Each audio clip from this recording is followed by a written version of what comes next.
മോഷണക്കുറ്റം ആരോപിച്ച് യുവാവിനെ പോലീസ് മർദ്ദിച്ചതായി പരാതി. കോട്ടയം മുണ്ടക്കയത്തെ സ്വകാര്യ സ്ഥാപനത്തിലെ ജീവനക്കാരൻ വേലനിലം സ്വദേശി അഫ്സൽ പാലക്കുന്നേലാണ് പരാതിക്കാരൻ. എന്നാൽ അറസ്റ്റ് നടപടി ഒഴിവാക്കാനാണ് യുവാവ് മർദ്ദന ആരോപണം ഉന്നയിക്കുന്നതെന്നും മോഷണം തെളിഞ്ഞതായും മുണ്ടക്കയം പോലീസ് വ്യക്തമാക്കി. ക്രിസ്മസ് അവധിക്ക് ശേഷം സ്ഥാപനം തുറന്നപ്പോൾ മേശയുടെ വലിപ്പിൽ സൂക്ഷിച്ചിരുന്ന 1,40,50,000 രൂപ കാണാതായതായി ശ്രദ്ധയിൽപ്പെട്ടു. ഓഫീസിലെ ജീവനക്കാരനായ അഫ്സലാണ് കടയിൽ ആദ്യം എത്തിയത്. തുടർന്ന് ഇയാൾ ഉടമയെ വിവരമറിയിച്ച് മുണ്ടക്കയം പോലീസ് സ്റ്റേഷനിൽ പരാതി നൽകാനെത്തി. എന്നാൽ കടയുടമയുടെ നിർദ്ദേശപ്രകാരം തന്നെ പോലീസ് മർദ്ദിച്ചതായും പണം തിരികെ നൽകാമെന്ന് എഴുതി വാങ്ങിയതായുമാണ് യുവാവിന്റെ പരാതി. സ്റ്റേഷനിലോട്ട് വരാൻ പറഞ്ഞു. സ്റ്റേഷനിലോട്ട് കൊണ്ടുവരാൻ മാറി ചെയ്യാൻ പറഞ്ഞു.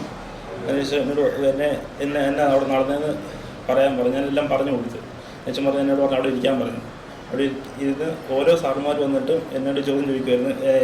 നീ തന്നെ എടുത്ത് അങ്ങനെ എങ്ങനെയാണെന്ന് പറഞ്ഞത് എന്നെ ഇടിക്കുമായിരുന്നു. എൻ്റെ പുറകിൽ 2 കൈയും കെട്ടി വെച്ചിട്ട് കൈ മുട്ടുകൊണ്ട് 2 മുട്ടുകൊണ്ട് ഇടിക്കുമായിരുന്നു. അതിനുശേഷം വയറിൻ്റെ ചവിട്ടി. പോലീസ് മർദ്ദനത്തിൽ നിയമ നടപടി സ്വീകരിക്കുമെന്ന് യുവാവിന്റെ കുടുംബം വ്യക്തമാക്കി. 6:45 ഇവിടെ വന്ന് ഡോക്ടർ പരിശോധിച്ചു. ഇത് എക്സ്റേ എടുക്കാൻ പറഞ്ഞു. ആദ്യം ബ്ലഡും യൂറിനും ഒക്കെ എടുത്ത് ടെസ്റ്റ് ചെയ്തു. അപ്പോൾ യൂറിന് അതുവരെ പോയിട്ടില്ലായിരുന്നു. അത് അന്നേരം അവൻ ശകലേ പോയിട്ടു. അതൊരു റെഡിഷ് കളറായിരുന്നു.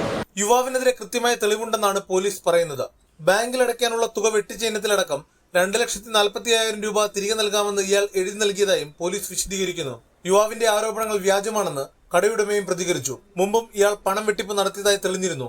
അന്ന് ഖേദം പ്രകടിപ്പിച്ചതിനാലാണ് തിരികെ ജോലിയിൽ പ്രവേശിപ്പിച്ചതെന്നും കടയുടമ പറഞ്ഞു. മീഡിയ 1 കോട്ടയം.